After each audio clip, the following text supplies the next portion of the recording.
ganun po sir. Babalik ka po eh. Yung ganun po sir. Babalik ka po eh. Yung ganun po sir. Babalik ka po eh. Pambihira ka Dave, lumayas-layas ka pa at babalik ka pa pala. Tatay Tekram tatanggapin pa rin.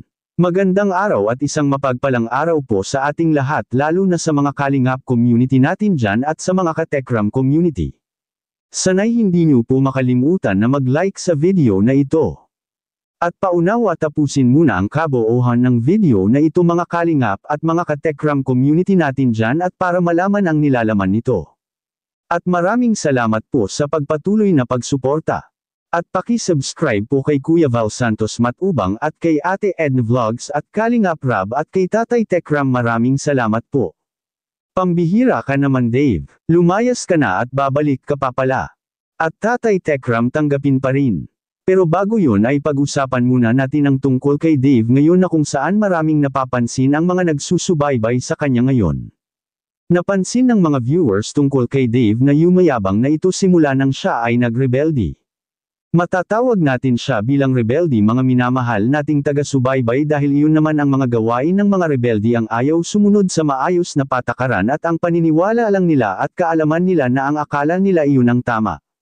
Katulad na lang sa inaasal ni Dave ngayon, makikita talaga natin sa kanya ang pagka-rebelde. Dahil hindi nga ito sumunod sa mabuting pamamaraan at patakaran dahil nagleyes ito kina Tatay Tekram at ang masama pa mga minamahal nating taga-subaybay nagsalita paanya ito. At nagmistulang si Tatay Tekram pa ang mali at parang ang laki-laki ng kasalanan sa kanya. Kaya nga napaalma si Kuya Val at nakapagsabi na walang utang na loob si Dave matapos siyang alagaan kahit iyon na lang ang tanawin niya na siya ay pinalaki at inalagaan ni Tatay Tekram para maging maayos ang buhay niya pero anong ginagawa niya?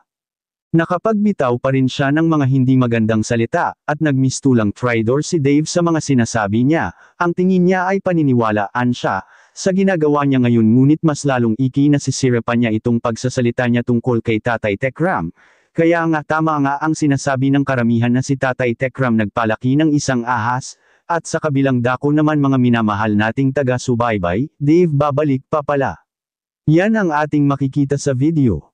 Para sa akin po, sige lang. Pero huwag niyo na po sana babalik pa po ako. Nakikipag-usap. Kasi ang inaasahan po nila pag may pagganong po na, babalik ka po eh. Yung po yung inaasahan nila. Pero ganyan pa lang po sinasabi ko na tumigil na po kayo at di na po ako babalik. That's it. Period. Yun na po yun. Wala na po nga sabihin pang iba.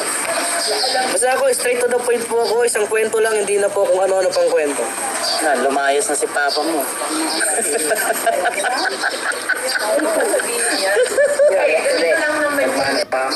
Sino bang umaasa na babalik pa siya kahit na magmakaawa pa siya mga minamahal nating taga-subaybay?